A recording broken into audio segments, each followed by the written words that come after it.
Осы тақырыпты кеңінен ашқым келеді. Ол өзіңді жақсы көру деген. Өзіңді жақсы көру деген не ол? Қалай өзімізді жақсы көреміз? Енді саған сұрақ, сен өзіңді жақсы көресің ба? Бұл сұраққа әркім әртүрлі жауап береді. Біреулер иә дейді, біреулер жоқ дейді, біреулер білмеймін дейді. Иә, қыздар? Енді не ол өзіңді жақсы көру? Әркім әрқалай түсінеді. Бірақ мына нәрсені қараймын да, қыздардан байқаймын. Сөзді ғана білет, жақсы көру деген сөзді, бірақ іс жүзінде ол не ол білмейді. Яғни өзімізге түсіндірмейміз. Түсіндіруіміз керек екен. Жақсы көру деген мынау, жақсы көру деген мынандай деп, оны әрекет барысында, істеу барысында сезініп, өзімізден өткеріп. Енді қалай жасаймыз? Қалай өзімізді жақсы көреміз? Ол таңдауға, қыздар. Күнде өзіңді таңдау. Біздің өміріміз тұнып тұрған таңдаудан тұрады.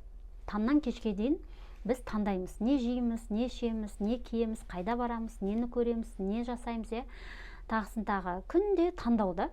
Осындай ұсақ түйек мелочь нәрсеге мән бермейміз. Не қарап жатырмыз, не жеп жатырмыз, не істеп жатырмыз, не ойлап жатырмыз, Енді өзіңді жақсы көру деген ол өзіңді күнде таңдау. Қалай сонда өзіңді таңдау? Неден бастаймыз, Өзіңді жақсы көруді үйренеміз, қыздар, үйренеміз, өзімізге түсіндіреміз. Сөз жүзінде ғана емес, іс жүзінде, яғни үйретеміз өзімізді. Мынау екен ғой өзің жақсы көру деген секілді. Енді не жасаймыз? 2 минуттан баста 2 минут күнде өзіңе уақыт бөл.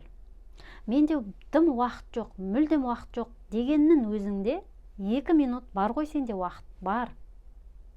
Енді 2 минут не істейміз? Оңашада бол, өзіңмен өзің просто тыныштықта отырып, өзіңе сұрақ қой. Мен нені қалаймын? Мен не жасағым келеді? Мен не оқығым келеді? Мен қандай өмірді сүргім келеді? Мен кіммін? Мен қайда бара жатырмын? Мен не үшін өмір сүріп жатырмын? Менің болашағым қандай болғанын қалаймын? Осындай сұрақтарды өзімізге қоямыз. Енді 2 минут просто тыныштықта отырып, оңашада өзімізбен өзіміз, сөйтіп осы сұрақтарды қойған кезде тыныш отыр да, ішің тыңда. Қандай ответтер келіп жатыр, қандай жауаптар келіп жатыр. Бірінші кезде жауаптар шықпауы да мүмкін. Бұл қалыпты нәрсе. 2 минуттан бастаймыз, қыздар. Сөйтіп күнде осы уақытты жаймен көбейтеміз, қосамыз. Келесі күн 3 минут, 4 минут, 5 минут, 10, осылай кете береді. Жаңағы сұрақтарға жауап бірден шықпауы мүмкін. Это норма, қалыпты. Өйткені сен бұндай сұрақтарды өзіне қоймағансың, бұл саған үйреншікті емес. Енді солай үйретеміз. Сонда қалай ол, не ол өзіңді жақсы көру деген? Мен өзімді жақсы көргеннен осыны жасаймын ба? Мен өзімді жақсы көргеннен осы тамақты ішіп жатырмын ба? Деген секілді. Уже кейін практика барысында, әрекет барысында, істеу барысында түсініктер келеді. Осы екен ғой өзіңді жақсы көру деген. Мен өзімді түсініп келе жатырмын. Мен өзіме үңіліп келе жатырмын, жақсы түсініп келе жатырмын деген секілді.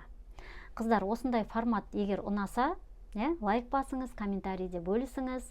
Әрі қарай мен жалғасын саламын. Бұл теманы ашуға тырысамын. Тағы да не істейміз? Тағы да деген секілді. Осындай формат ұнаса, лайк бас, комментарийде бөліс, жалғасын саламын.